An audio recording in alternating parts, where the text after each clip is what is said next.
Yeah, exactly. We can just look at each other and chat. Yeah. What is up, everybody? Welcome to the Eddie Live Show, episode number 173.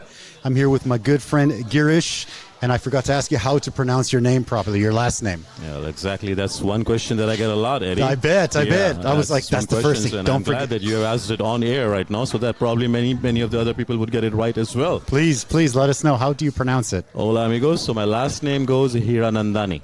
Hiranandani. Yeah. Okay. Yeah, that just sounds a little bit more rhythmic, and so I think that's beautiful. Gonna be good. Okay. So Girish Hiranandani. Yes. Sir. Perfect. Okay.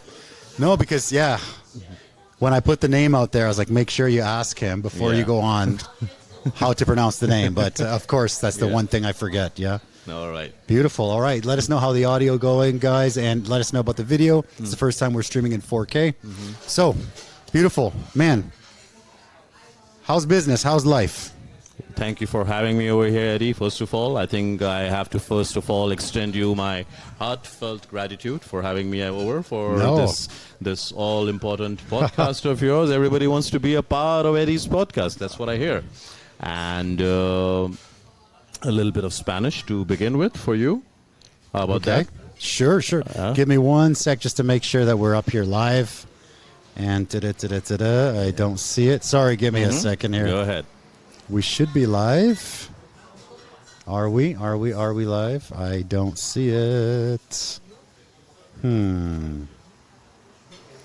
Sorry, guys. Can you guys see us live? Yes? No?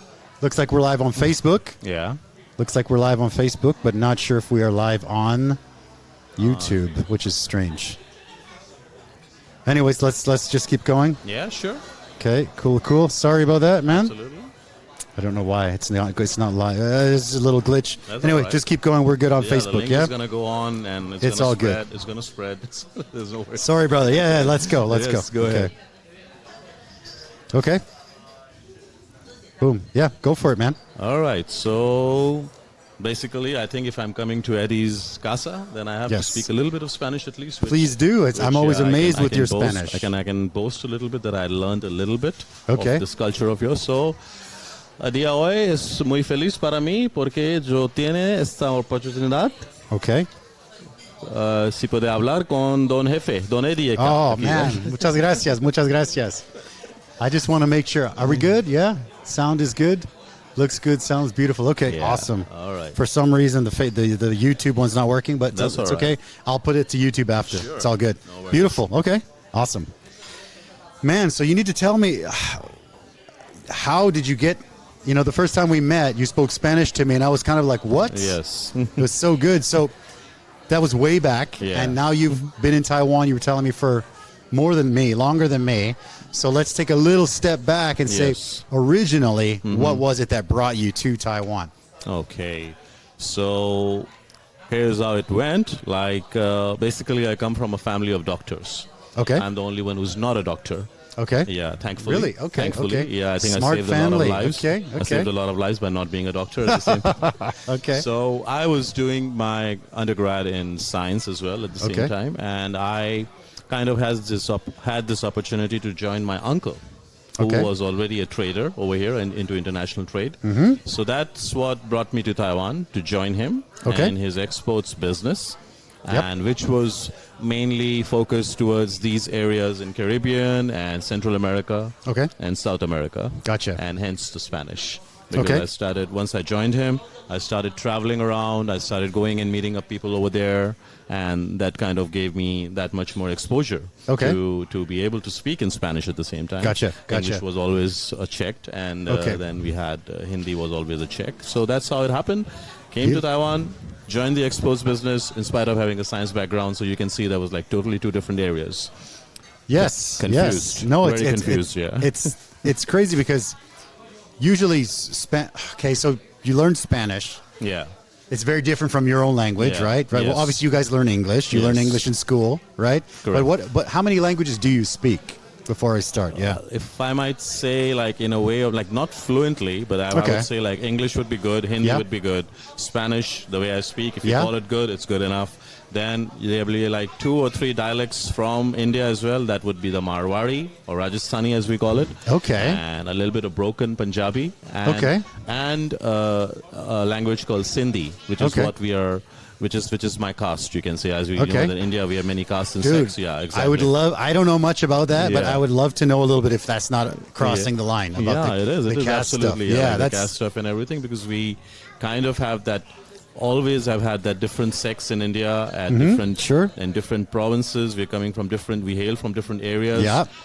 The followership or the religious you can say following would be more or less on the same guidelines, the same gods, in different forms, in different avatars, as you might say. Sure. But we do have our own culture. Okay. Every sect, every caste has got its own culture, their own ways of doing the weddings and different ceremonies, and hence very kind of, if you go to see, you'll find them very different in terms of events that are organized throughout the year within each community.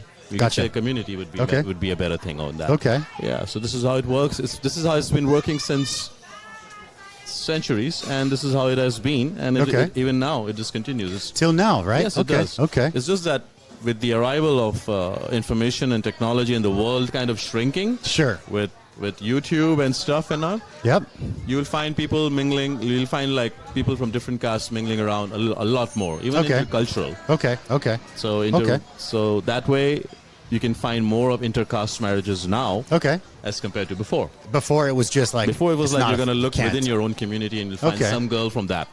And then that's how you're going to get married, Arranged marriage is I don't know if that's so I had an still arranged a thing. Marriage, Did you really? Yeah, I would be probably one of the last species, with it. Really? Yeah. So now that's not a thing anymore? It's still there. It's still a thing. It's still there. It's very much there, Because I grew up obviously in Canada. Yeah. But a lot of my best friends are East Indian as well. And so I didn't know that much about it, but I got to learn little bits and pieces about different things and different parts of the Indian culture. Did you happen to go to an Indian wedding or not? I did not, man. I mean, I guess I wasn't popular enough. You got to take me to one, man. Yeah. You got to take me to one. Next big fat Indian wedding, Eddie's invited. All right? Oh, please. Oh, man. Please. I would love to go. We'd like to show you how exactly we party during the day and then we party after the party. I was actually, we were just talking about weddings. The wrap party, It's actually... one of the bucket lists for me because as a non-Indian, you see them on movies and on like any kind of TV shows or any kind of shows where some kind of Indian is in it and they have a wedding. Looks amazing. Mexican weddings are great. Yeah. But the Indian ones look like they look next level. The way you see them on the Bollywood movies and all, that's how it is. That's how it really is. That's how it really is. Yeah, you're gonna have a henna festival. You're gonna have a rain dance. You're gonna have a musical night. That musical night is gonna be throughout. Yeah, you're gonna have music as a integral part of the wedding. Beautiful. Like you're gonna basically be dancing throughout the whole day. Yeah. Yeah, I love it. You're going to consume a lot of alcohol, but you also lose weight at the same time. It's going to work both all the ways. Dancing, the balance. Oh man. Yes. Speaking of Indian culture, one of the biggest things that I love is food. Yep. And just check this out. Check this spread out. I got this fantastic spread from Jai Ho Indian restaurant, who was opened by this man, my man here. If you want good Indian, you come to Tianmu, I think, right? Yeah. Tianmu's a good spot, man, and I'm actually gonna I'm gonna grab a piece. Grab a piece. My daughter is on her way, and she's gonna wolf that down. But I mean, what we usually do is we do wings, right? Yeah. And so we start from like the basic. Everybody knows Eddie's wings. Yeah. Well, we do the wings and. Yeah, man. So we start from here. So you want to, obviously you can join me on this. You can join, or you can just. You can do. This is the ransom I got for Eddie today. Yeah, basically. Yeah. I'm excited. Ransom, sorry, the bribe. The bribe. The bribe. No, it's good. It's going to be later. Yes, that's right. The bribe I got for Eddie today. I would like to see him dig into the Indian food, and this is the dish probably I think he loves the most. Yeah, man. Oh. How's it, Eddie? Oh, it's great, man. I love it. I was saying earlier, Mexican and Indian are probably my top two. Yum.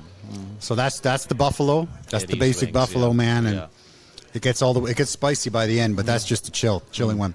Oh man, so good, dude. I don't even want my wings. I want Indian food now. I think I would rather have an alternative name for your show over here. Okay. We could probably call it Los Cosas de Vida y Comida. Oh, yeah, we could do that. Yeah. Las cosas de vida y comida. Las yeah. Cosas de yeah. Vida y Comida. Because we're telling you about our lives and we're telling you about the food that we love. That's really it. You know, sometimes people, when I ask them to come and do a show, they think, oh, you know what, I'm not a good story. I forgot to get plates, bro. That's all right. Yeah, it's okay. I will. It's okay. I'll get some plates.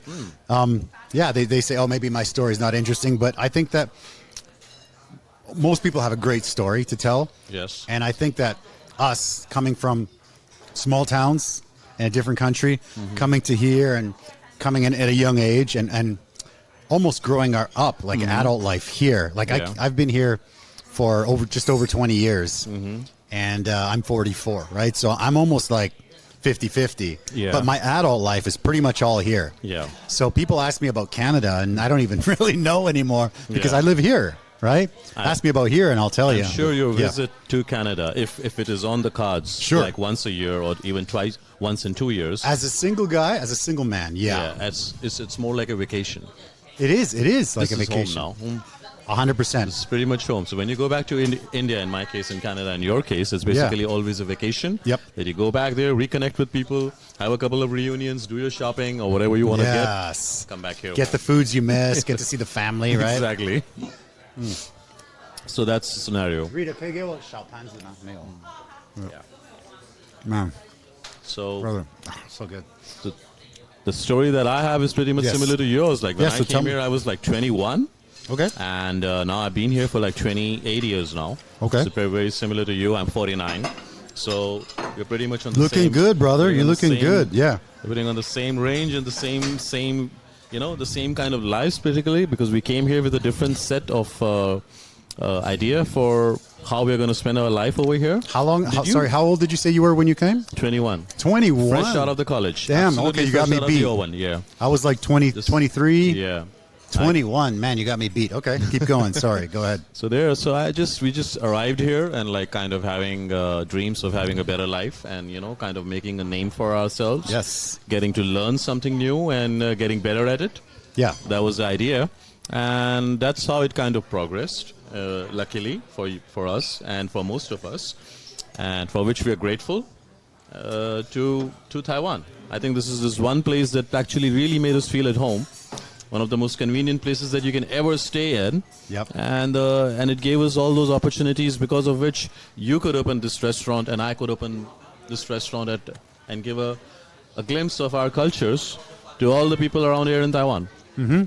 And it feels so proud that each time that if a customer comes over to our restaurant and asks us about our food, that how it is made, how is it in India, how are the flavors coming out and everything. It just feels proud that we can give them that introduction and tell them all about it. 100%, man. I mean, when somebody comes in and maybe they didn't eat Indian or they didn't eat Mexican food before, and they come and they eat it and they like it, and it's just like it's a pretty proud thing. It's a cool thing, man. Cheers. Salud, salud, salud. So cheers to good food. And cheers to good food. Lives. Yeah, salud. Salud. What do you guys say in India? Is it like instead of like a salud? Chak de. Chuck de. Okay. Oh man, thank you so much. Beautiful. So, you said you're going back for holidays, right? Yeah. Now, finally, now that the COVID has kind of settled down. It's been a while. 3 years. It's been 3 years that we have not been able to make a trip back home. Okay. So now there's finally a chance that we can get back to home and meet up with a few friends, meet up with my mom and my brother. Okay. And just reconnect. But it's going to be a short trip, but I'm looking forward to it. Okay. I think everybody is. Whereas there's been quite a few people who have traveled in the last few weeks, days. Yeah. Immense number of people have gone back to India. Okay. And other places as well, US, wherever they hail from. Mm-hmm. And it's a chance that everybody was waiting for, I think, for a while now. I think so. I think for me, it's been 5 years since I've been home. Mm-hmm. So we tried to go every couple of years. Yeah. I would say the first 10 years of having the business, we didn't go that much because it's a tough business. You know, like it is. when you start this business, it's not that easy, right? You know, you start, it's tough. You got to build a name. You got to build a reputation. You don't know the norms. You don't know the rules. You might know how, maybe you know how to make food, but you don't know how to get people in the door. You don't. It's a steep learning curve, right? Yes. So, you know, it's very rare that something opens and it's new and it's just booming from like day one, right? Correct. So, I mean, we did okay. We probably broke even, and then we're over under. Yeah. For probably 10 years, man. I know. It's a long time. So during those 10 years, we didn't travel. We didn't go home. Building my business, it was tough because I didn't get to see my family for a long time. All my best friends and everything were all getting married in Canada. I couldn't go because I had no money. But now it's like, okay, we're ready to go. And then COVID. So we were due. Yeah, we went a couple years before COVID, and we were due like that summer. Yeah. Then, of course, we're like, okay, we'll wait this out. And now it's been 5 years. So it's a long time. So the plan is this summer to get back home. Yeah, I'm pretty excited about it, man. How much of bachelorhood did you have since arriving over here and in Taiwan, meeting up with your wife? Oh man, yeah. Oh, that's a good question. That era, you want to know about that? Hard work and everything. Yeah, I think we all with that. Yeah, forget about the hard work. Yeah, right. Yeah, okay. Yeah, let's talk about the other shoot, stuff. man. How much of bachelorhood okay. did you have over here? How many years were you a bachelor? I had I would say 4 or 5. Like I can't really remember, but I came here at 23. So I got married at 28. 94, 99. Right. Okay. Got married at 28. It was about 5-ish. 5 years. 4 or 5 years. Yeah. 5 years of bachelorhood. Oh my gosh. You know, and it's crazy because now that 20 tell years us about that bachelorhood. Where were the places that you used to go to? Okay, like, well, I do remember the places that I used to go to. Okay. Let's talk about it. I had a curfew. I had a curfew from my uncle because we used to stay with him. Okay. Yeah. So now, and an uncle was old school, like really old school. Okay, he I love said, it. After 12, I'm going to lock the gate. Oh wow. Yeah. So you guys are on your own. So if you don't come back by 12 or 1, I don't know, whatever was the curfew time, then we had to actually climb up the gate and get inside the house somehow. Yeah. And we did that a couple of times. Yeah. Me and my cousins. There were a couple of cousins also working with me. Okay. So we used to go to Freedom, KK's. What about Kiss La Boca, and Queens. There was that one. There was like a whole bunch of them. It was Roxy. Yeah, Roxy. Remember Roxy's? Yes, Roxy. There was like Roxy Vibe and Roxy 19 and Roxy. Like there was like a whole bunch of them. I know, right? I'm talking about the late 90s. Late 90s would be the ones that I mentioned. So you're that's going with the Roxy is the one at Cheung That's a little bit after, right? Yeah. Okay. Yeah. How many tequilas a night, Eddie? Oh man, you know what? Right. I've been a pretty cheap drunk for a long time, but you know, when I came here, so I come from a really small town. Yeah. Small population. I'm talking like 8,000 people, right? Like pretty small. You say small town as well. I don't know what size would be for your town. Maybe it would be probably in that era. It would be about, let's say, no, it would be bigger than that. Definitely not. Yeah, not sure. That I mean, small. Yeah, right. We're like 4 hours from Alaska. Like 1 million. Okay. We're 8,000, right? Yeah. So the cool thing is that everywhere you go, it's like Cheers, that TV show. Everybody knows your name. Yeah. It's fun. It's good. But then the bad thing is when you get a little bit older and you want to do some stuff, everybody knows your name. Everybody knows you everywhere you go. People are like calling your mom saying, I saw your son do this. Yeah. And so I think the worst part is growing up, I was pretty shy. I was a really shy person before I came.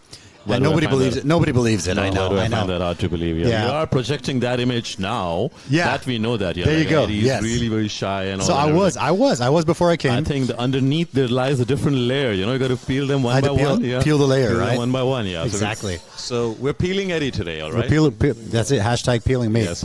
So basically, I was really shy, and when I came here, in my hometown still, you know, you date and stuff like that, but it's a really small place.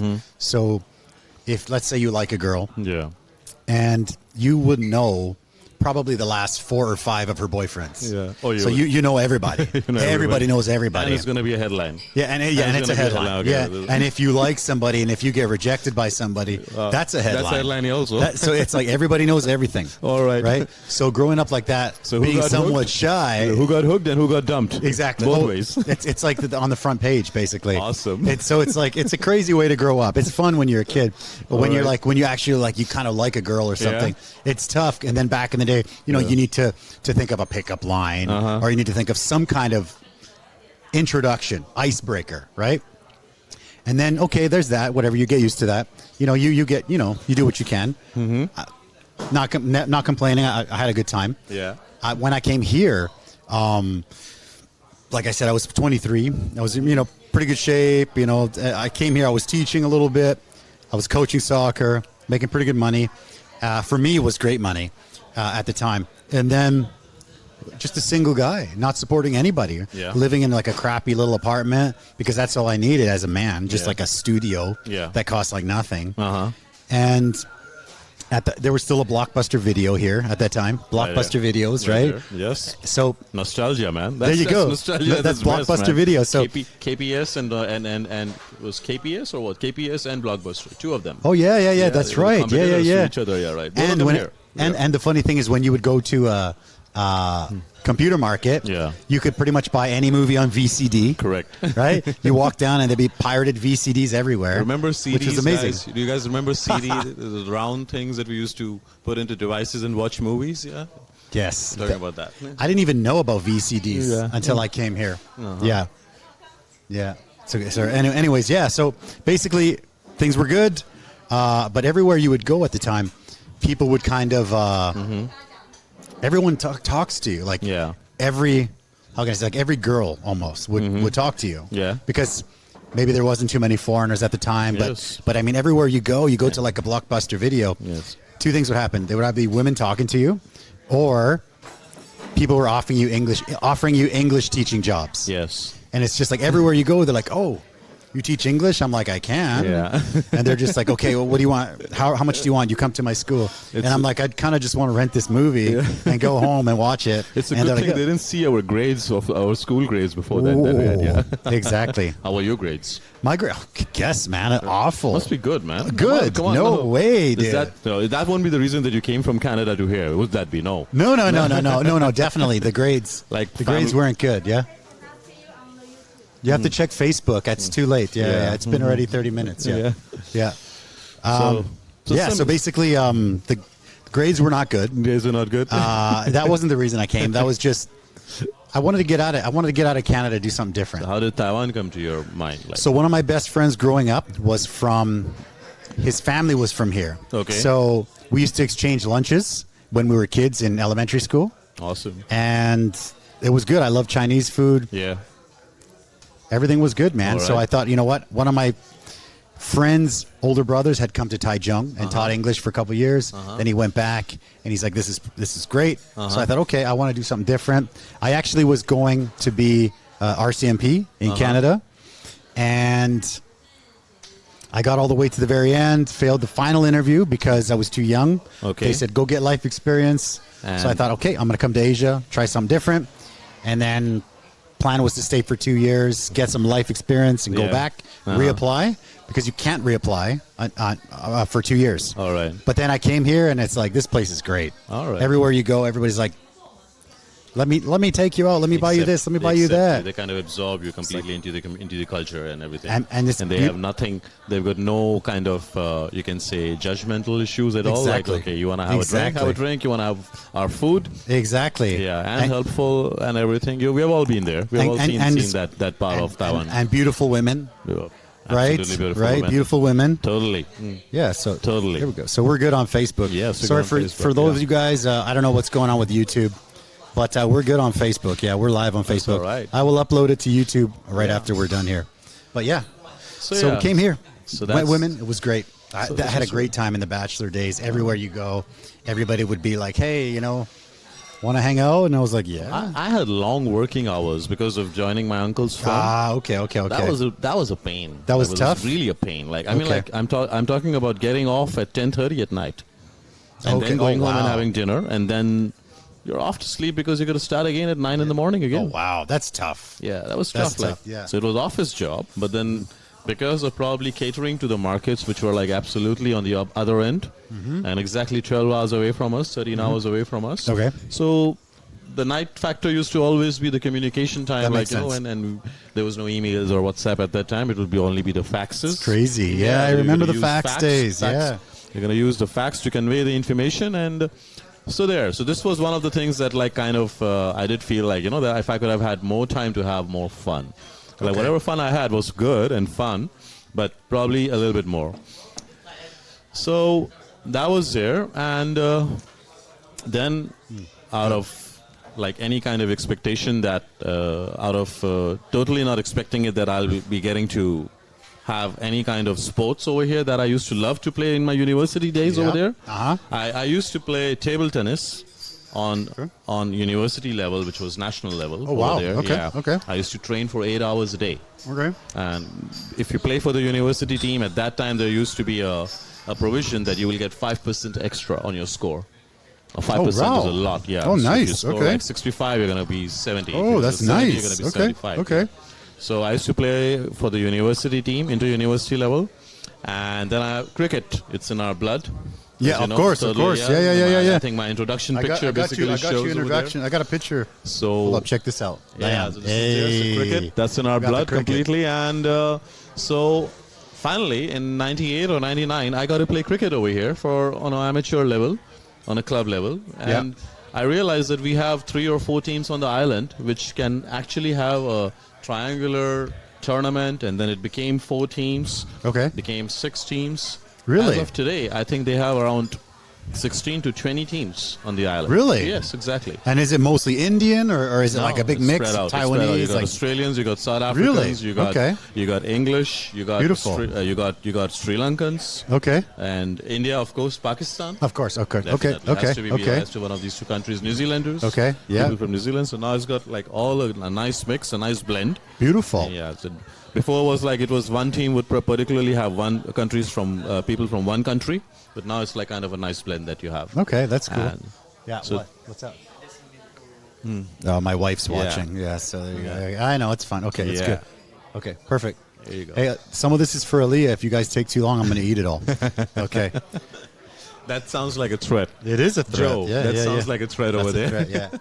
So I will upload to YouTube after. Yeah. Yeah. So cricket was there. Okay. So I got a little bit of sports, and that was really fun. That was really like kind of a lifesaver. Like you do need to do stuff that is fun. I think to this day, that's so important. That's people so important. People will still ask about that. If you don't do that. And if it's all work, it kind of really gets to you. And that's exactly that. It didn't happen. Thank God for that. Yeah, for sure. And I could find time for that. Okay. And you didn't play any particularly any sports? So I grew up playing soccer. Yeah. I coached soccer. I played soccer. Yeah. I did play soccer here. I coached soccer here for I would say for the first maybe 15 years or something that I was, maybe 12 years I was here. For the first few I played, but I coached for, I would say 12. All right. And it's cool to see some of the kids that I coached as little kids now, invite me to their weddings and stuff. Great. It's pretty, wow. The time flies, Coach, man. I'm getting married. Yeah, Coach, come. I used to play left flank. Exactly. Yeah, no, it's cool to see that. That's because fun, man. That's really fun. You really get... you kind of feel like a father, huh? you feel like a father, but you feel like you were impactful on someone's life, and it's a cool thing, man. Exactly. I actually one of the coolest things is my first year here when I was like 23. I taught kindergarten. Yeah. And to this day, still one of my favorite jobs ever. I love kids. I love little kids especially, and some of them are still in touch with me now here, but now they're like got to be like 25, 28, like big guys. Yeah, big guys. And one of the funniest things was there was this girl who I used to coach. Yeah. One day I was just working here at this restaurant. This one girl, I would say, was 24, tall, like beautiful, like this gorgeous girl. She comes up to me. She's so excited. She gives me like this massive hug, like this bear hug. And she's just like, whoa, she was so excited to see me. And I was like, okay. Right. And it's a girl, right? So I'm just everybody's staring. Where's Joe? all the staff at the time, everyone's just staring at me. And I'm just like, fun. Hi. Yeah. I hope you could have a still of that, yeah? I would love that. Face, I would love that. I was kind of like, oh my gosh, because I coached her when she was probably like 10, and when she's Kiddo. 10 to like 24, that's a pretty big difference, right? So they come, so kids come and they give me, hugs, and I get invited to weddings. It's cool. It's cool. One of the best things ever. Before I came here, I was also coaching in Canada, and I took a group of kids from Canada to Mexico for a tournament, and that, to this day, a lot of the kids, they still talk about that with me. Now they're like in their 30s and stuff, but it's cool. It's really cool. Yeah. You mentioned Rishi earlier, did you? Rishi, yeah. You know Mithun as well, the one who comes with him? Okay, together. yeah. Is one of his very good friends. Yeah, yes. So he was like, I don't know, 7 or 8 when I arrived. Oh my Taiwan, God. yeah. And today we're drinking shots together. Oh wow. We're partying out together and everything, till the wee hours and everything. Oh, so man. that's how that's how time flows. Like they grow up and they kind of come to their own, and they become adults, and you can connect to them on a different level, and which is so beautiful. It's kind of cool, because I don't know. It's tough for me when I used to teach. I used to really like the little kids. Yeah. And then like the middle-aged kids, like junior high-ish. Yes. It was tougher. Yeah. He was not my favorite.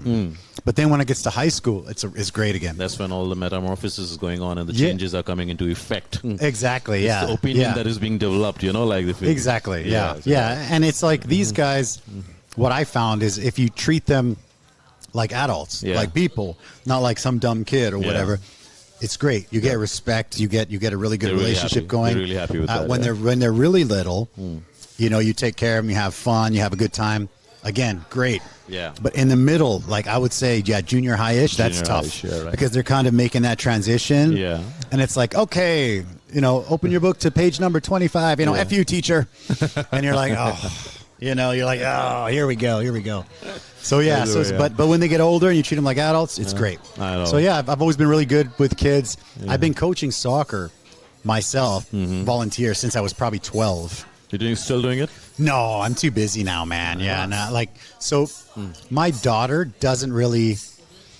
She never really liked it that much. So I like soccer and I like UFC, right? I like MMA and jiu-jitsu and stuff like that. Am I like a proficient guy? No, I just like to watch it, right? Just like to watch it. But I tried some, BJJ stuff. Yeah. I like it, and I put my daughter in it, and she really likes it. Good. So surprisingly, she liked that. She didn't really like soccer, which is changing good times, and bad. man. It's changing something. Times. Yeah, it's changing. It's cool. She likes it. Yeah. It's good for her. Yes. It's good. It's good things for her to learn. The problem is I'm not good at it, so I have to outsource. Or if she wanted to play soccer, I can take her every day and turn her into Ronaldo in 6 months for her age. Definitely, But and you'd be rich. Yeah, and you'd be rich. Well, maybe I should force it, right? But with jiu-jitsu, I can't. I'm just You have to get the pros. You got to get the pros. Yeah, so we do have some good pros here. Yeah, I know. It's beautiful, man. So keep going on the story. That happened, and then came the 2000s, and around that is the time then I started my own firm over here, which is also international exports. So firm, that was 2001. Okay. And I started my firm, and I started working, and ever since 2001 until now, I've been working in the same field. And it's generally all about, this is the boring part, it's basically what Taiwan has been kind of famous for, like providing general articles, merchandise, whether it's electronics, appliances, hardware, anything that you see in a supermarket. So you're taking Taiwanese products and exporting Taiwanese products as well as Chinese products. Okay. And then you ship it to the countries wherever they are needed. Okay. And you're gonna sell it mainly to importers, to distributors, to OEM buyers as well, or you're gonna create a brand of your own and maybe do it a house-to-house kind of a business as well. Okay. There are many ways to do about that, and most of the Indian community that you'll find in Temu are a part of the association called Indian Association of Taipei. And I think there's a big Facebook group, exactly, right? Yeah. So they are all involved mainly in this trade. Okay. That's the trade we all are in. Gotcha. Yeah. Okay. So the restaurant thing was not actually a very active thing. Okay. Until the later you can say 2010, 11, around that time. Okay. That's the time when me and my good friend Jeho is with me, and my brother from another mother, Jayesh. He's the one, we both have it together, and his lovely wife, Neha. So Jayesh and Neha and Jayesh and me, we kind of planned it out in 2012. Okay. And we had no idea about to open up a restaurant. Yeah, none of us did. We had no clue whatsoever where to look for a premises. How do we get the chefs? How do we train them? How to make a menu? How exactly do you want to do the decor? Everything was on gut feeling. Everything, okay, this might look good. so we'll do that. Let's try it. This might look nice. We'll do that. So we had our first premises, which was in Herping East Road, and it was called Fusion Asia. I remember that place, man. Awesome. You came there, right? Of course I did. Yeah, right. Of course. Fusion Asia, and we had a bar which was in the shape of a truck. You remember that? So we actually got a truck and we put it inside the restaurant. I remember. To give it that look. Now, it might be one of a very attractive kind of a feature, but actually it didn't do much in terms of, you didn't get more people coming and asking for a drink over there.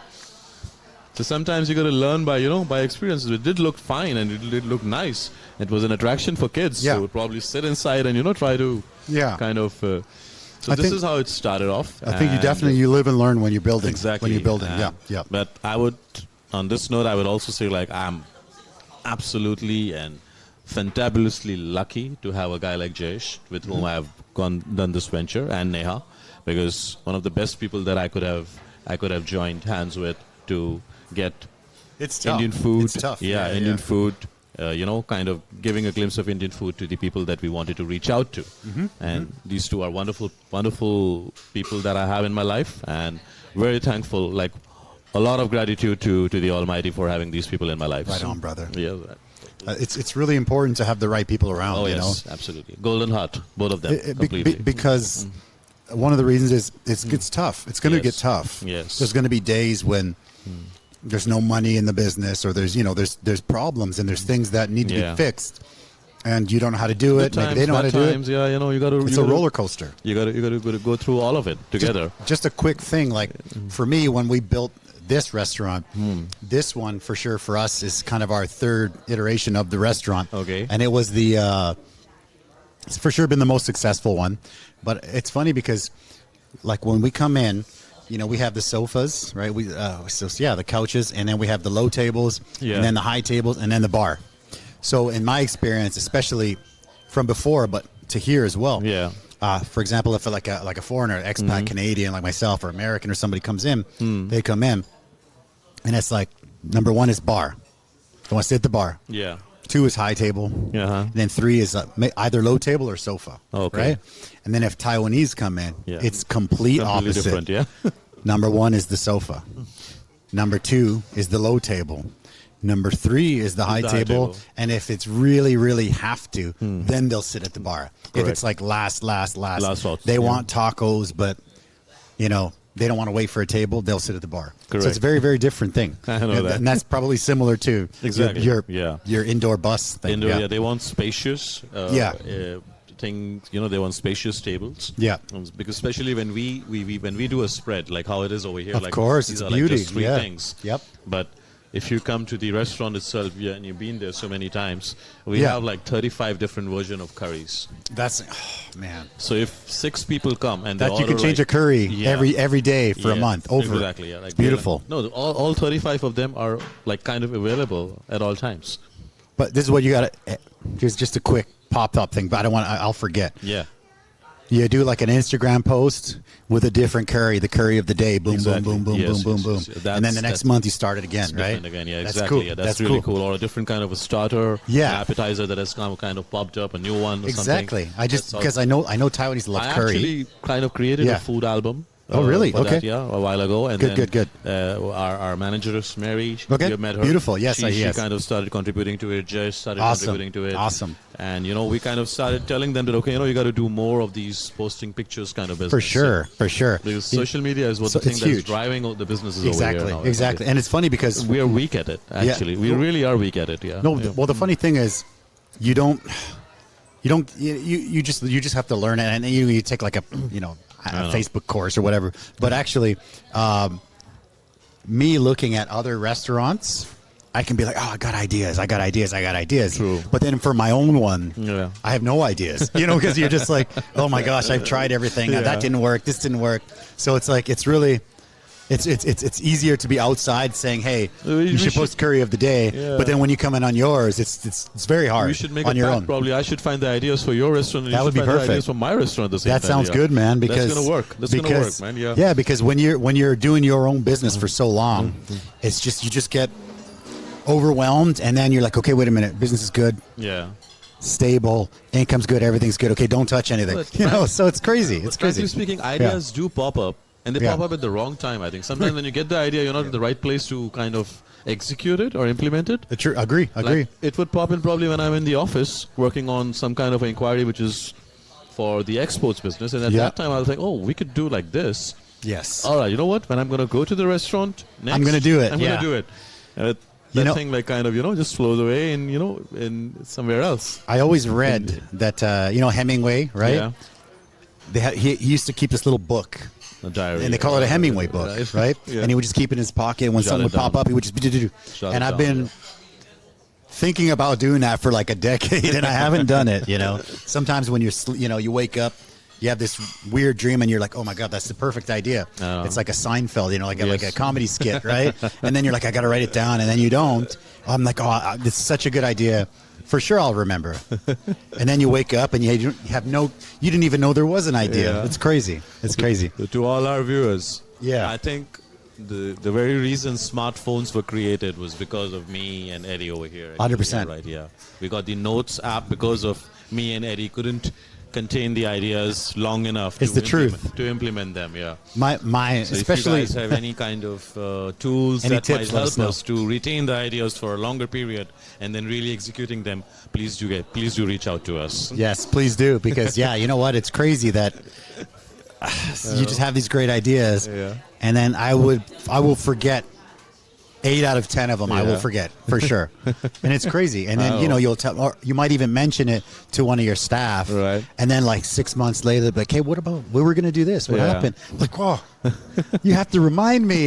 But they feel bad. They're like, they don't want to be like, pushing the boss, be like, hey, what's going on? I'm like, no, you got to remind me, because I forget. Everything. I know. So it's crazy. It's crazy. Likewise. I got to try one of these, man. Yeah. Go ahead. You want to get on the next wing? You can join me with this too. Totally. So that's a buffalo. We got a chipotle here. Yeah. Yeah. What kind of chutneys we got here, man? I love this. You got the coriander and the mint one, and you got the tamarind one over here. Oh yeah. Can we have some tissues, please? We should for sure. Yeah, they're supposed to have brought that. But all right. Usually the table is prepped, but that's all right. Not really, because it was dead for lunch. Guys. It was dead for lunch. Yeah.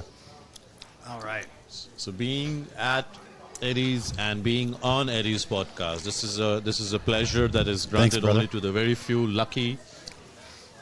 Us. Yeah. I'm trying. I'm enjoying it. I'm enjoying it to the brim completely. Thanks, man. The reason I started this is because with this business, you meet so many cool people. And you hear so many cool stories. Yes. And you just want to, you think you have this like 30-minute or hour or 2-hour conversation with somebody. And it's amazing. I know that. And you just wish, you had some kind of video recorder. You wish you had something there. Yeah. Because it was like an epic conversation. Of something to reminisce about. Yeah, so that's it. That's really it. And I'm a big fan of Joe Rogan. Yeah. Right. And I just think there's some cool stuff. And I'm a big fan of yours as well, man. Right. So yeah, I appreciate it, brother. You gotta get me to a big fat Indian wedding, though, man, because that's a bucket list for me, man. We might get you married to an Indian. Oh, really? Yeah, right. We take permission from Joe. Okay. Can we have Eddie for a wedding, a mock wedding or something like that? Yeah, we can ask her. Yeah. Okay. Yeah. Hey, that might be good. Yeah. Here's a request for both of you. From a viewer in Tokyo, give me a sec. I'm planning to do a trip to Taipei soon. We need a place to dine, so please describe the most delicious thing in your restaurant and kindly describe it in the most mouth-watering way. Domo arigato. Okay, go ahead, dude. Yeah. All right, why don't you describe the most delicious thing at my restaurant? Oh, my gosh. Okay, well, I definitely love the butter chicken. Yes. Right? Yeah. It's very creamy. It's very rich. It's a very... the size is nice. Because, I as much as I love butter chicken, sometimes when you go to other places, you're like, yes, you order your butter, and it's like a shot almost, and you're like, ooh, okay, cool. But yeah, no, it's great. What I love is I love tandoori chicken. Yeah. All of the skewers at your places. I love. Yeah, man. Yeah. I'm trying to think. I think anything in the tandoor oven. Is great. Yeah. Right, the grilled, I find all that stuff. Yeah, exactly. Yes, all of that stuff is great. Yeah, I don't know. The naan is good. Yeah, I think something that I love is that I love tamarind. I love tamarind. Yes. I mean, in Mexico, we drink agua de tamarindo, right? Agua de tamarindo, yeah. And we right. tried many times to sell it. Yeah. It doesn't really sell. Really? But that was a while ago. We might try it again. Yeah. But for me, when I go and there's any sort of any tamarind, like this tamarind, I'm trying to say tamarindo. I'm trying to say tamarind, but it comes out tamarindo. Tamarindo, yeah. And it's I love it. It reminds me of Mexico. It reminds me of like childhood. It reminds me of just good stuff. It's a very essential man. part of the sauces that we normally use in the Indian cuisine. Yeah, because any kind of Indian curry that is made, it kind of has these different flavors fused together. Okay. Which has a blend of spices as well as the sourness. You know, the sourness itself is the important factor. They might use lemon or tamarind or there's you can use some other condiments as well to kind of get that that sourness into the curry as well. It might be very subtle. It might be very little, but it's so important. If you don't have it, you'll find that some element is missing from that. Yeah, beautiful. So apart from what all Eddie has said, one of the very sought after dish at our restaurant is the lamb Rogan Josh, or the mutton Rogan Josh as we call it, and it's a lamb curry. I love lamb curry. It's made in tomato and onion base, and it's made out of. It can be made in many different versions, and you can make it spicy, more spicy, very spicy, or are you nuts kind of spicy. Oh, I love that. Yeah, and it goes immensely well with any of the breads, but in particular, I would recommend the lachha paratha, which was the one that Eddie had just a while. Right here. That was the one. Oh, it's so good. This is the one because it's the crispiness of the bread and the rich, succulent pieces of lamb in that curry. That's what that goes too well. So that is another dish that I would add to the list. Beautiful. And Eddie's over here. I am a big fan of his enchiladas. I absolutely love Eddie's enchiladas. They are really amazing, especially the chicken one. The stuffing and the way it is made, it's really the cheese that has been used with that, and it's the tortilla. I think the tortilla is we make everything. You make it every day. It's fresh every tortilla made at Eddie's. It's not that you get a tortilla from outside and then you're making out of it. I think that's the difference. Big difference, yeah. Eddie also has these sauces which are really amazing. We do. Yeah, and those go so well with his enchiladas that it's to die for. It's absolutely to die for. So if you're coming over, you have to try Eddie's enchiladas. And the fish tacos is also something. The fish tacos are, actually those two are probably our best sellers. Yes, the fish tacos are amazing. If you're going for a healthier version, you're going to go for the fish tacos. Yes, probably. But if you're really in a mood to indulge and have something really nice, go for the enchiladas. Amigo. All right. Yeah. There you go. There's your answer. Appreciate it. It's funny because the enchiladas are one of our best sellers. Yeah. And in the beginning, people we didn't have them at the very beginning. So the enchiladas in Mexico used corn tortillas. Yeah. Right? And we couldn't get corn flour at that time at the very beginning. We didn't know. Right now, we grind our own corn. Like we're making our own corn from scratch, our own tortillas from scratch. Okay. At that time, we didn't know how to do that. So people kept asking. They kept asking enchiladas, and I said, I don't have the corn tortillas. I don't have the masa. I don't have the dough. I don't have the flour. I don't have anything. And they're like, doesn't matter. Just use flour. Just use flour. I'm like, no, you can't use flour. You can't use flour. And then eventually, sales were crap. And I said, okay, you know what? What's the worst that can happen? Let's just try it. Same exact process. Yeah. With the flour tortillas that we home make. All right. Became our best seller by far. To this day. Really?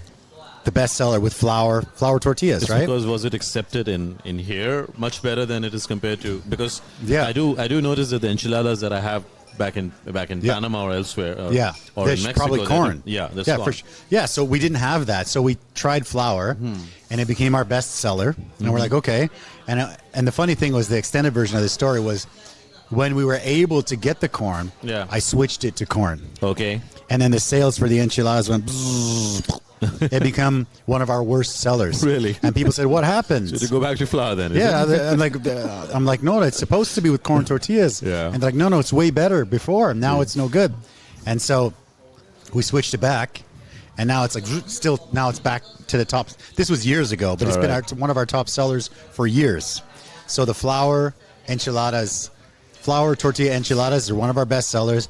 And once in a while, I'll get someone come in and give you, oh, it's not supposed to be flour, but that's the reason.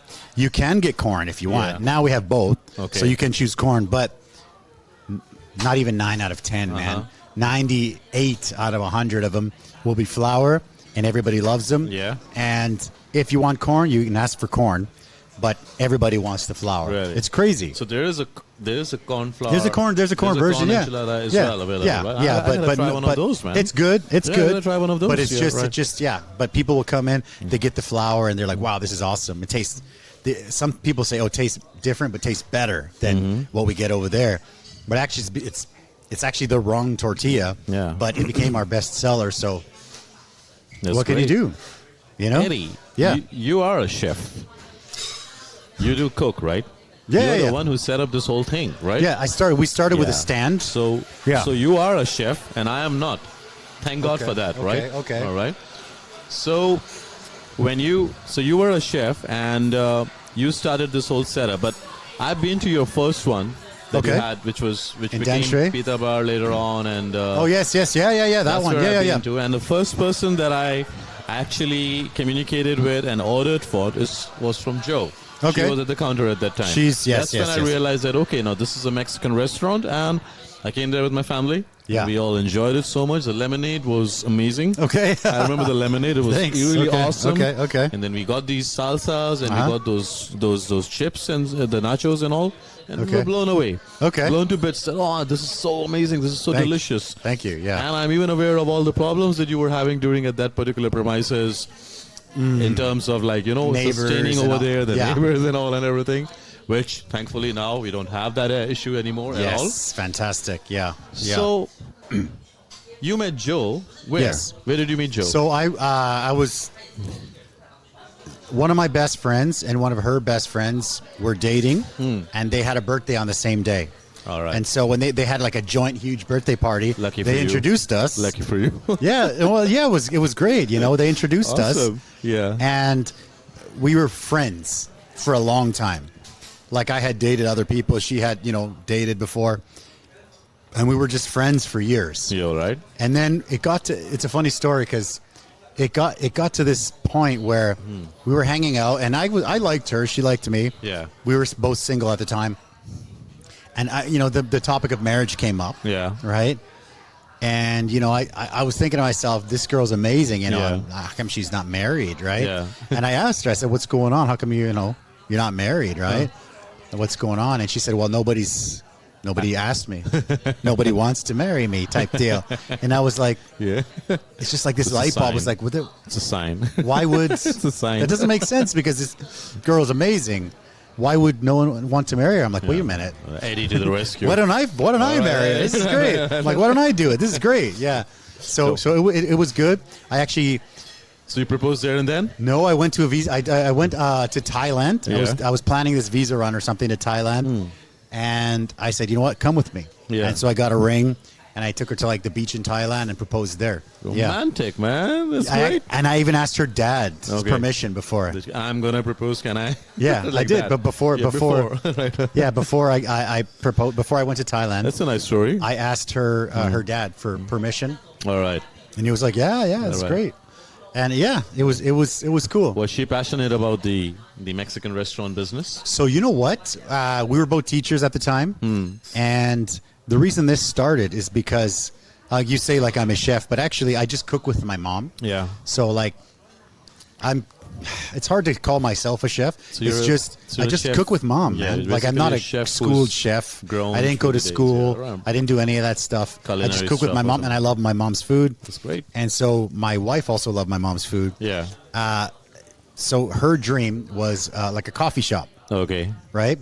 And for me, now I'm okay with coffee. Like I'll have coffee, but I can also go months with no coffee. Really? Because it's just not something that I'm used to. I do it now.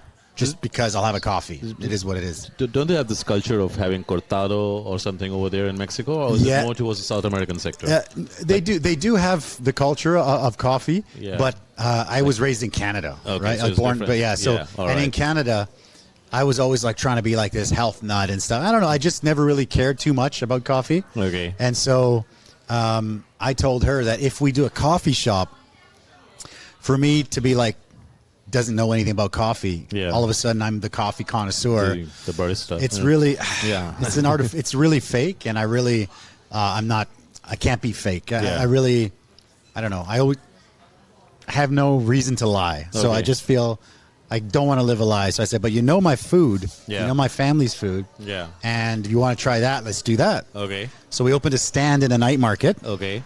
In Danshui Lao Jie. Okay. So we did that for about a year, and then we did a small restaurant in Danshui. And then we got the other one, the other Tianmu shop, and then this one. You had a Danshui joint. Yeah, that was the original. That was the original, man. And it was good. It was good. It's tougher. Danshui's nice. It was a little bit tougher. This was 15 years ago. Mm-hmm. It's a little bit tougher. You know, the cool thing about Tianmu is the spending power is good, and people, if it's good, they'll come out. Yes. They'll come for Indian every week. Definitely. No problem, that would be right? one of the most reasons that, people would be a good place to invest. For like a yeah, but then at the same time, you need to be sure that your food is worthy. It has to be it has to be worthy. Worthy of that. Yeah. Yep. So that's pretty much there. Yeah. So there's that, and then like as opposed to like Danshui, people usually get paid at the end of the month in Taiwan, right? Or sorry, beginning.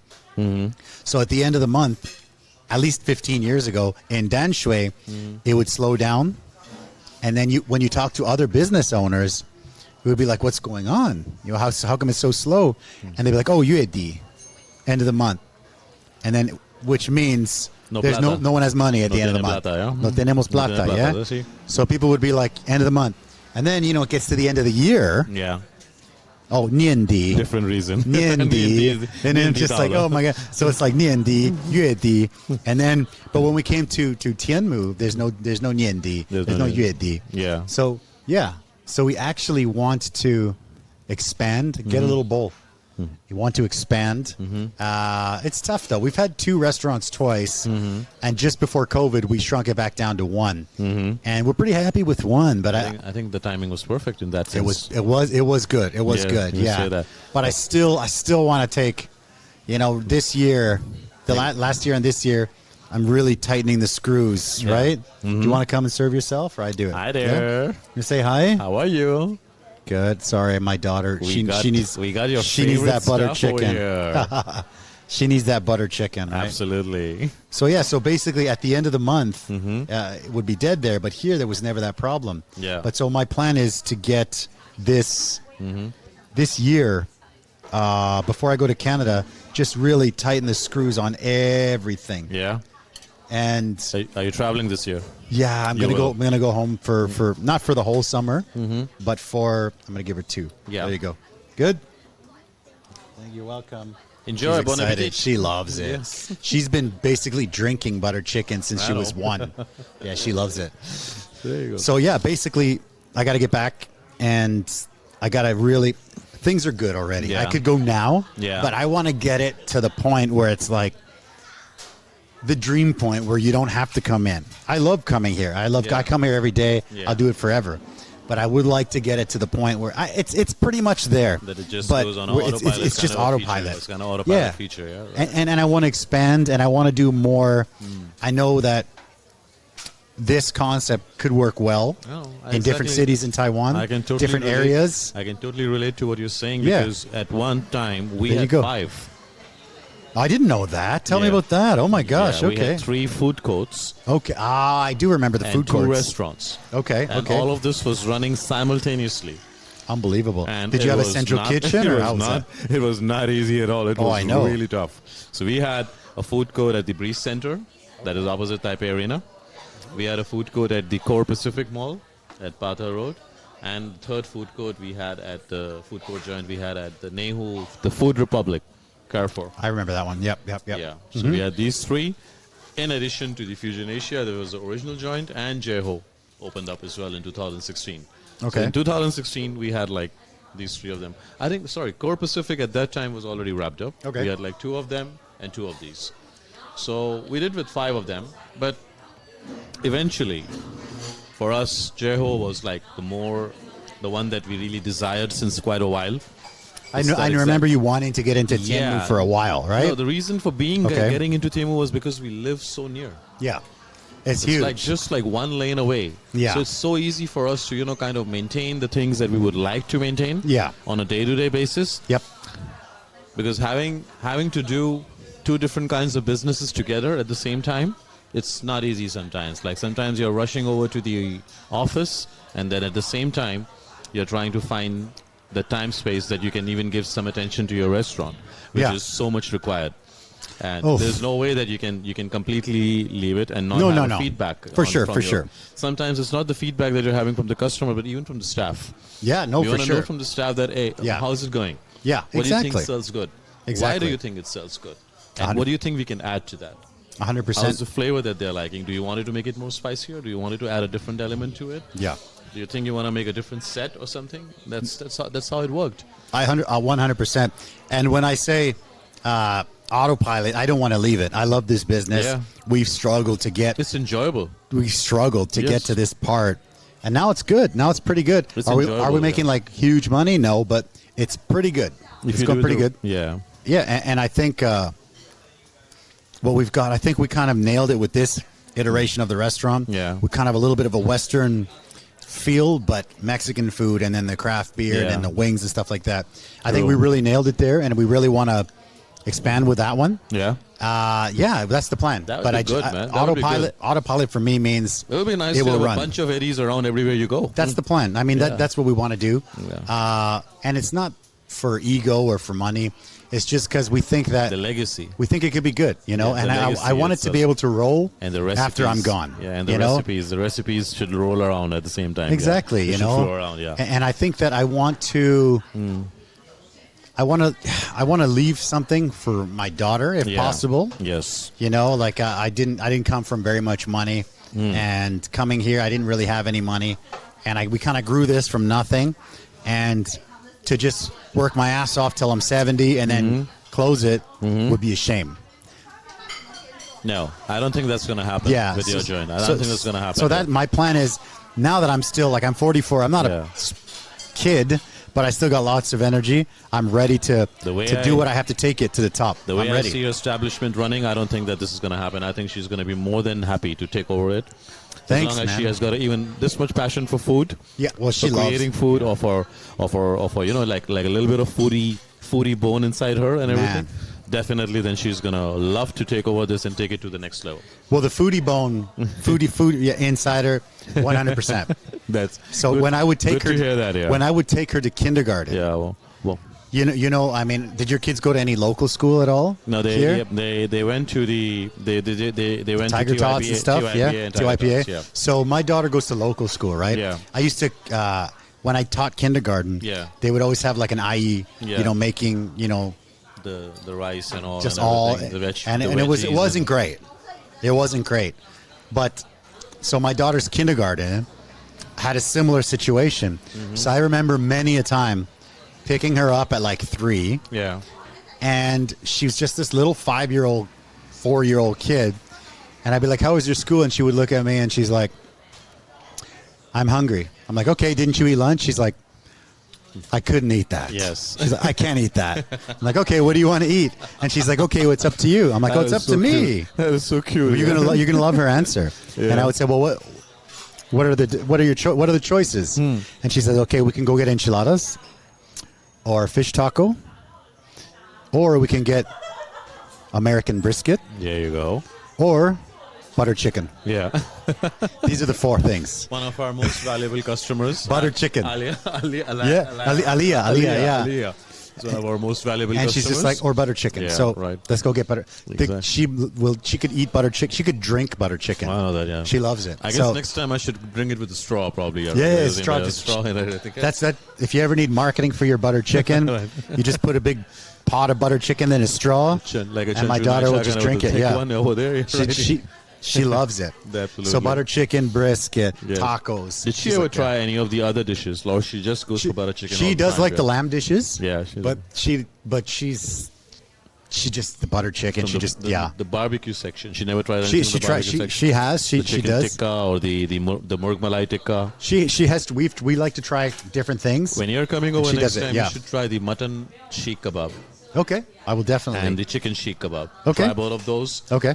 Tell our staff to make it medium spicy. Okay. The funny thing about her, she eats spicy. Yeah. That's right, why which I said is great. Make it medium spicy, and then go along with these chutneys over there. Yeah, you're gonna love it. Okay, beautiful. No, yeah, I mean, she's been eating spice since she was a kid. One of her favorite snacks as a little kid would be like a chip, one of the tortilla chips. We fry them up with onion. Yeah. And green salsa.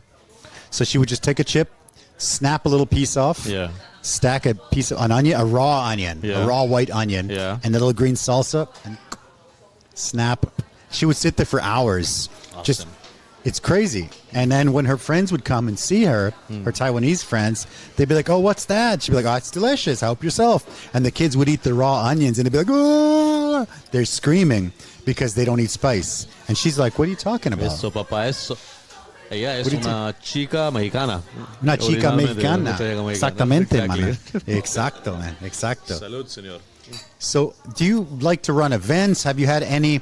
What's been one of the big successes for your restaurant here? I know you do a lot of events. I know you did. You had the Anthony Van Dyke did his curry council there recently, right? Oh yeah, yeah. That's like a monthly thing that happens at every other restaurant. They do it every month. That's there. Every time they come to Tianmu, I'm busy. I know. Like that was the day we had Santa. Exactly, yeah. I'm like, we had Santa that day. You were supposed to come over there that day, and that day, the time before in May, I remember it was May because I had COVID. Yeah. Oh, yeah. I was in my room. So you got COVID in May? I got COVID in May. I got COVID in May as well. Really? All right. May COVID, brothers. All right. So it was crazy because I got COVID. I was totally going to go. One of my good friends is a Indian-Canadian guy. Yeah. He went. Adarsh, right? Yeah. Menon? Adarsh Menon. Do you know it? Do you know him? He's there, yeah. He's there so every time. He goes every time, yeah. He appreciates our food like a lot. Yes. Like really, I'm really grateful to him. He really loves the food over there. Shout out to Adarsh, man. He's probably trying to watch on YouTube thinking, what's going on? Yeah. Usually we got, I don't know what happened to the YouTube, but I'll upload it after. It's all good. I'll upload it later. We'll still be known. We'll still be known. Your secrets will be out either ways. All good. Yeah. I'll upload it. How it's you all proposed to Joe, how your dating thing and everything's out now. Yeah, man. the dating thing was tough because coming back to me, I had an arranged marriage. But a very nice, beautiful wife, and then I had two fantastic sons. Ooh. One of them who is now already graduated out of Taipei European School. Look, their boys are. Oh yeah. So your oldest son is good friends with Baltazar, right? Yeah. Baltazar, they're good friends, right? Correct. Baltazar Jr. Yes, Correct. yes, okay. Exactly. Okay, so who used to be my investor for this location was Baltazar Senior. Exactly. Yeah. And he would come with your son, Junior. Baltazar Jr. would come with your son all the time. Correct. Yeah. Even the younger one is coming over here all the time. Yeah, no, for sure. He is here all the time. Yeah. No, he's great. No, it's really not to mention the amount of eddies he's ordering from Uber. Really? In spite of, I live just behind your premises. I didn't know that. Okay. I live just behind your premises. Did not know. But he orders from Uber. So every second day, I have an Eddie's box in my house. Really? A couple of them. Oh, shout out. Bring him next time, and we'll take care of him. Yeah. All of it, probably. That's awesome, man. And he enjoys it. He loves it. Thanks, man. He absolutely loves it. I think we were talking about a lot of similarities, right? When we go to the family favorite section in the Uber thing, it's all Eddie's right up there. Yes. Totally that's where we should be, right up here on the top, exactly. Right? Yeah. No, it's the same with us. We love Indian. We could eat it daily. Yeah, we love Mexican. Yeah. The important thing is that there are other options as well, but Eddie's is I appreciate it. Yeah, no, the other options up there. I'm really glad that I'm living nearby, you know? Yes, thank you, man. Make me run all the way wherever you are to get it from there. Thanks, brother. No, like I said, there are other Mexican places. I know a lot of the owners. Some of them are really good. Yeah. Yeah, definitely. Like kids today, the 16, 17-year-olds and 18 years old, they have a very kind of a distinct... Oh, for sure. Desire, like distinct fondness about some specific restaurant that they would like to have. That's it. Whether it be even a small eatery who's serving just the tempura and the fried chicken and like all, they would want it only from the one which is at Section 7. Yeah, okay. Or if they want Mexican, they want it from Eddie's. Or if they want Mediterranean food or something like that, they want it from Hala Chicken or from the Pita Bar. Yeah, I agree. Exactly. You know, so they have very distinct liking, and they are going to order from only these places as well. Yeah, no, I agree. I think like for us, one of the really cool things is one of my good customers as well. His name is Bruce. He has a son, and his son also loves it here, right? And we were chatting one day, and Bruce is a little bit older than me, but not too far off.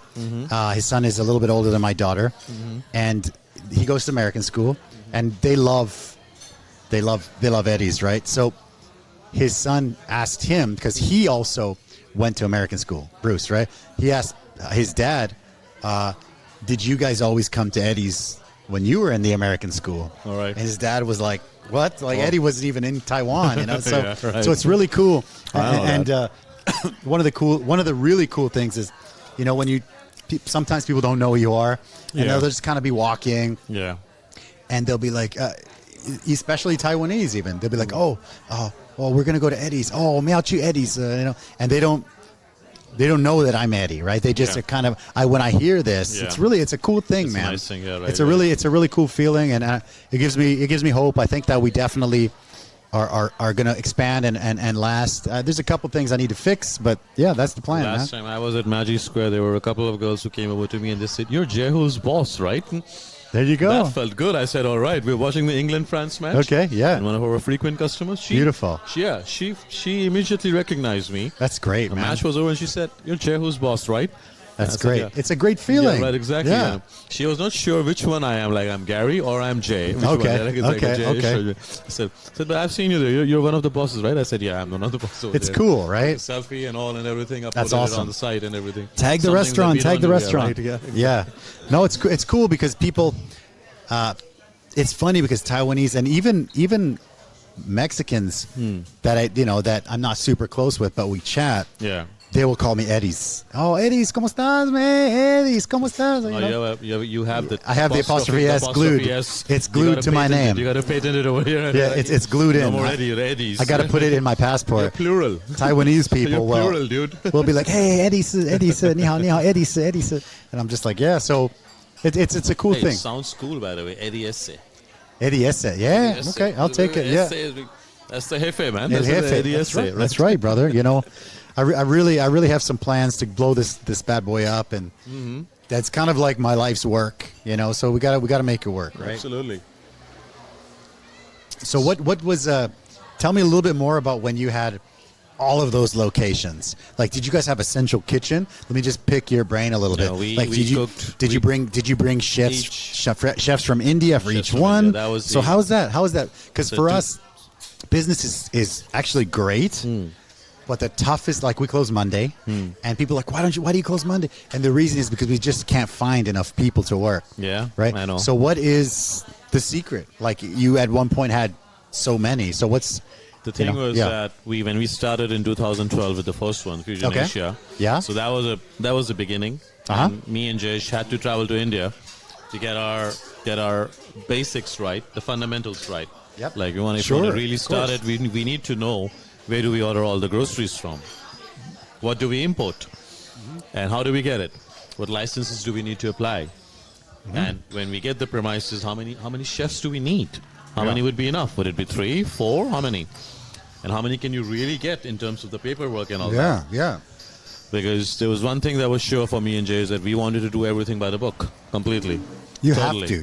You have to. Because once you don't, somebody who's like, ooh, they call the cops on you, the labor. We've had the labor bureau come. Not worth it. And like, even though we were doing it by the book, labor people would come and go through our stuff. They're working Ridiculous. in our import offices and the other places. And like, how would we want that, that while our manager or manageresses are working for the restaurant, and we wouldn't want any kind of hassle, if I might say that it 100%. Should come. 100%. It should run smoothly, at least as far as the legal work is concerned. 100%. So we went over there, interviewed the chefs. We had some help. You were in India interviewing? In India. We interviewed like at least 20 to 21 of them. Okay. Yeah, and like literally we asked them to make a dish. Wow. And serve it to us. Sounds delicious. Yeah, like here's here's some chicken. Yeah, well, that's the way. Because people can talk. Here's 500 grams of chicken. Make your best dish. Okay. What is a dish that you're really proud of? Wow. Okay. Make that and show it to us. Okay. And lucky for us, we had some guidance from a guy who was an expert in this. Okay. In this field. Okay. Setting up restaurants and everything. Wow. In India. So, and he happened to be a good friend of ours. Okay. And then he took us around, made us do the selection in terms of chefs, groceries, everything. Okay. And put the first one on the floor over here. And got the first one running. Once we had that, we started getting other ideas that, okay, if this can be done, we might as well try to, see if the food courts are worthy. And tell me about that, please. Yeah. Yes. The food court one, the issue is that when you're doing the food court business with the kind of material that you're importing and the costs that you're bearing, it's hard. It wouldn't be able to compete with all the food, the local food that you get, which is so good and that hygienic, makes sense. Hygienic and cheap at the same time. Yeah, for sure. You wouldn't be able to, for example, justify a set of butter chicken with a naan, with a soup, with some salad and maybe some fruits for $280 or even $250 compared to a noodle soup, which is this huge, for $100. So maybe once in a while a customer would try that. Okay, I'll try this in the Indian set today. Yeah, something different.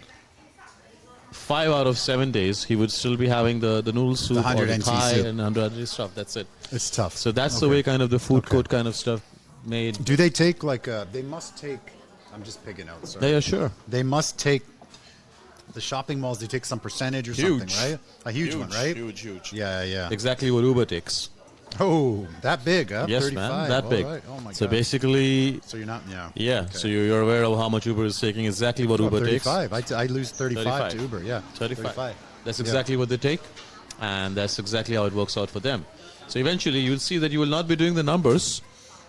You won't be doing the numbers, and you'd be ending up paying still under. Yeah. Because there would also be a limited, there would also be a minimum cap, like you at least must reach this much sales.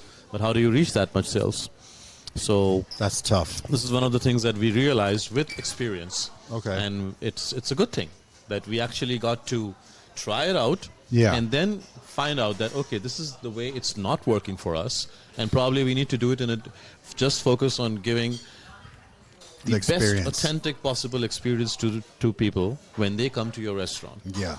If they come over to your establishment, and which is your flagship establishment, sure, then you are able to serve them what they should really be getting. And then you get the music, you get everything, and the drink, the ambiance, service, the decor, everything, and then the dishes. Definitely the dishes, the food. Sure. That's when they will appreciate it more. Rather than having a quick fix kind of a thing. Yeah, no, that's tough. That's tough. Yeah. What about, I think in the last, since 2012, there's more and more Indian restaurants. Oh, so tons is it of them. The popularity, do you have any idea what sort of started the rise of popularity of Indian food in Taiwan?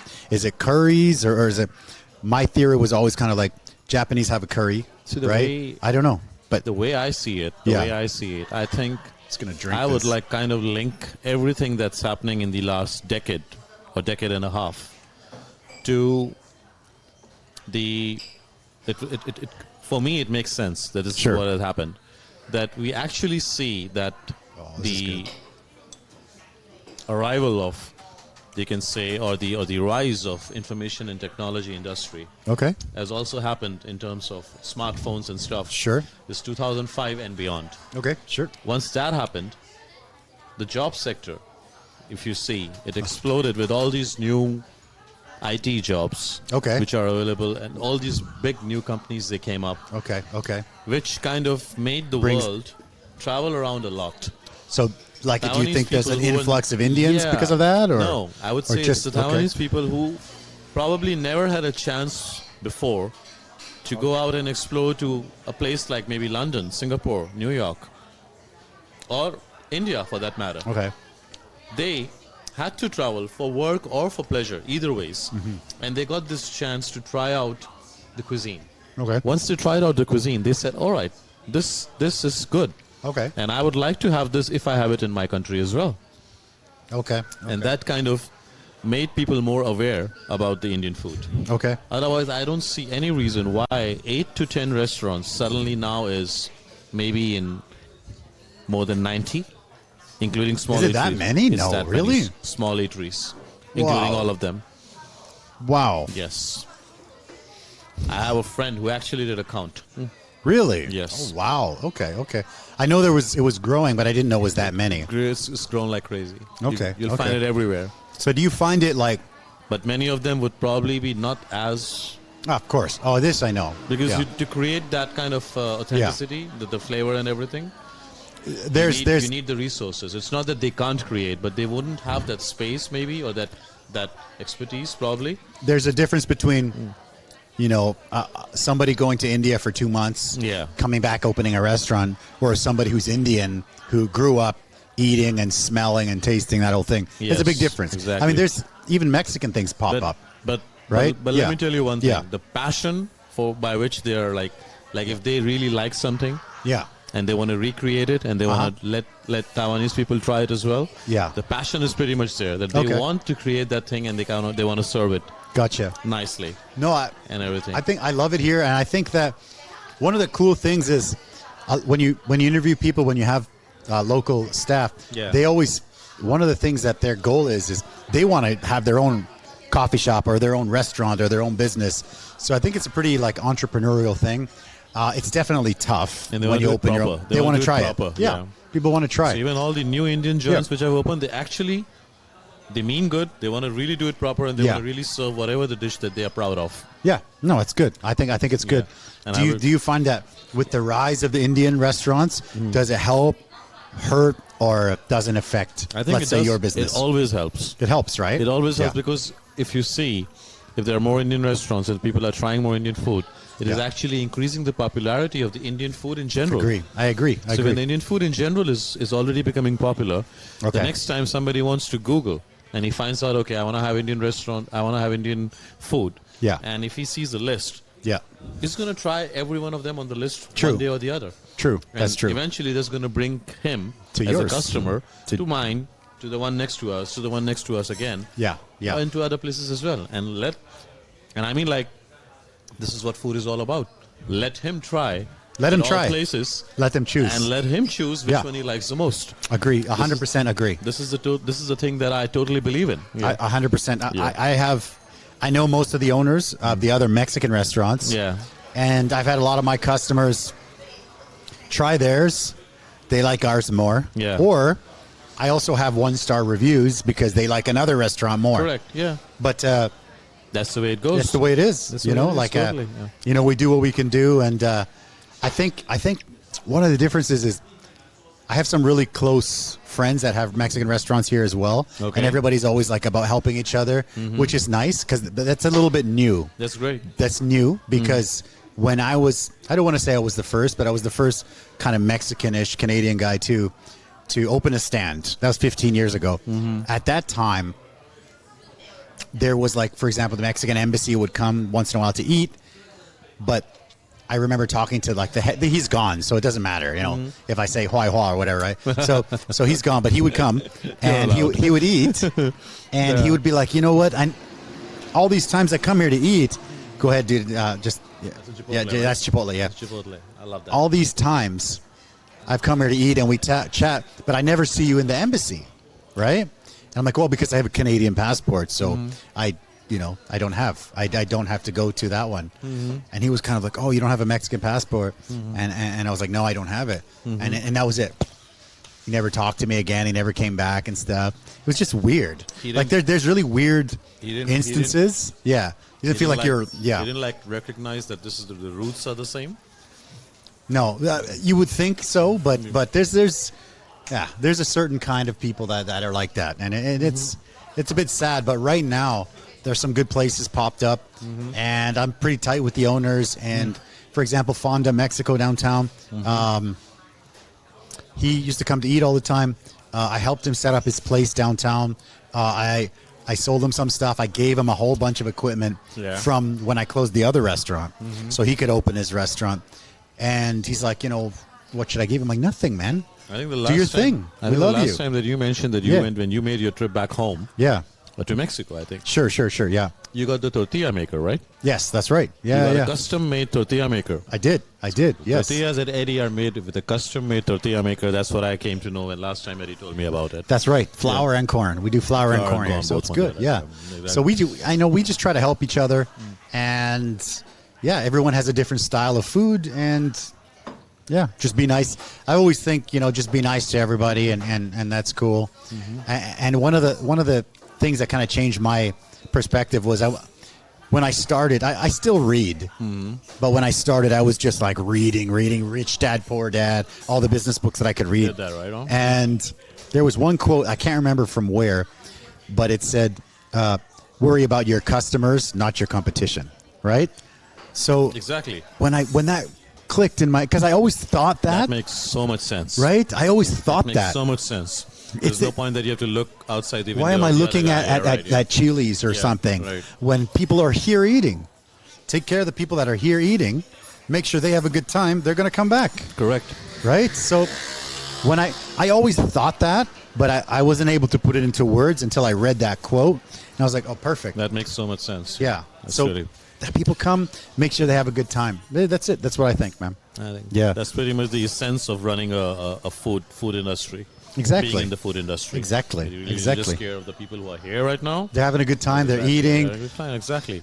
Checking out a podcast, you know, Taco Tuesday, half price wings on Wednesday, just try different things. And it's a good thing some that stuff you created works. all of this. Yeah.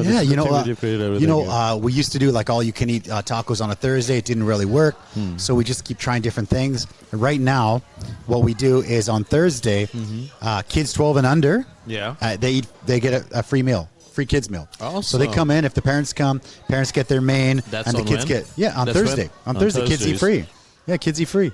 On Thursdays, kids under 12 get a free meal. Yeah, come on in. They come in. Parents come in. Yes. Parents get their main dish. The kids get their kids meal, and everyone has a good time. And it's packed out the Thursdays. It's a good excuse for the dads to get their deserving beer. And then dad gets a beer anyways. Dad gets a beer. Yeah, that's exactly what happens, right? Dad just pays for the beer. He doesn't need to pay for his 12-year-old. That's exactly it. That's exactly it. So far, so good. That's the best combo you're gonna get. Yeah, so brother, I don't know. I think it's a good business. Yeah, I love it. My plan is to really totally take it to the next level, and yeah, that's my life. That's my life goal, really. Good luck and I think we're getting close. This year, I want to make some moves, but I gotta go home. I gotta see my mom. Calculate.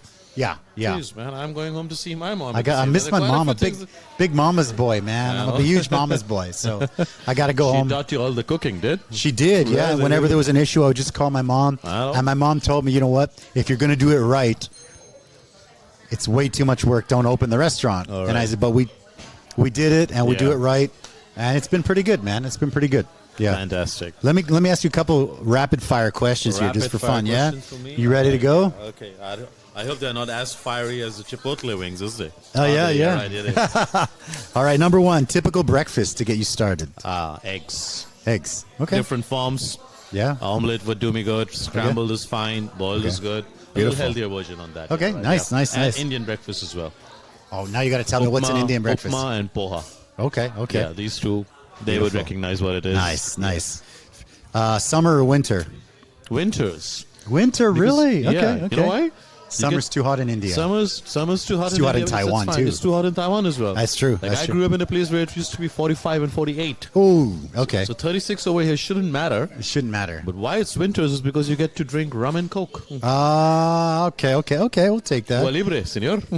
Yeah. Well, I come from like the snow, so I love the summer. Yeah. What's your favorite kind of food to consume? Like favorite dish?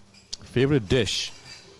I think on any given day, you can't get, being in Taiwan, you can't get enough of the Taiwanese stir fry. True. That's you go good to the stuff, Kung Pao chicken and the rice anytime. Or the Toshu Shui and all that. It's going to be definitely one of your favorites all the time, yeah? Every time I go to a place, they look at me and they're like, oh, Gong Bao Ji Ding. I'm like, what? How did you know that? Taiwanese stir fry. It's crazy. It's crazy, yeah. What's your go-to food in a Taiwan night market? In a Taiwan night market? Not much, actually. Not much, no? Yeah, not much, yeah. We've been here for a long time, so you don't get out much. Right, not much. Okay. Android or Apple? Interesting. Android for a very long time. Okay. But recently migrated to Apple. Really? Yeah, Interesting. So I had the iPhone 3GS. Does anybody remember the iPhone 3GS. Okay. It used to be 10,000 years ago, the first version. And now I have the iPhone 13 Pro. Exactly. Okay. Yeah, Beautiful. so, Wow. Right. And you like it. Okay. Yes, Beautiful. So far, so good. I had like the iPhone 6, I think, and it was pretty good. I like to rotate, try everything. Yeah. But I'm on the Google. So buying Pixel the new 6. one every time?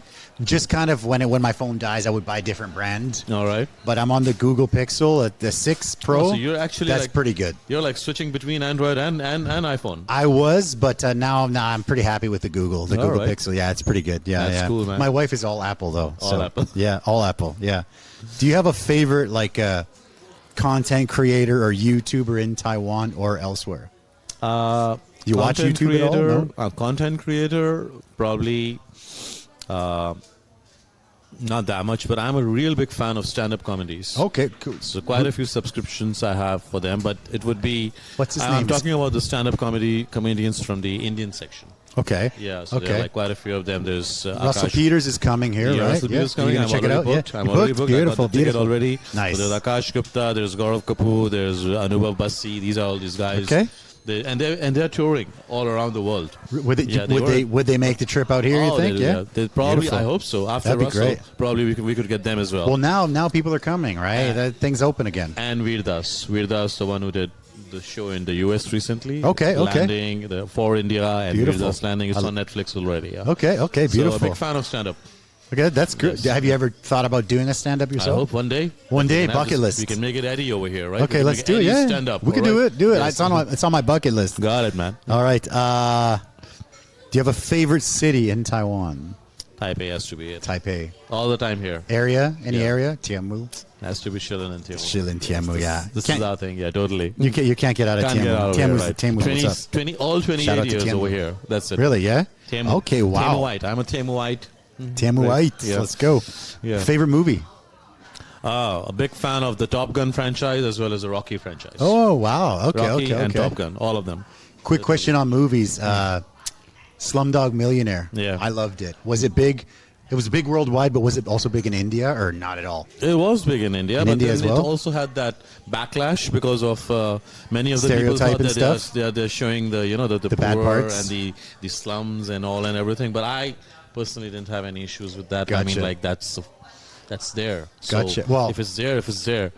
So that was there. And I understand. Yeah. And, well, when they do Mexicans in movies, everybody's broke. yeah. So And they live on the dirt, right? So it's the same. I know what you mean. The Narcos series. Yeah, it's man. always dude. When somebody finds out Mexican restaurant, they're like, "Oh, Narcos!" Right, definitely.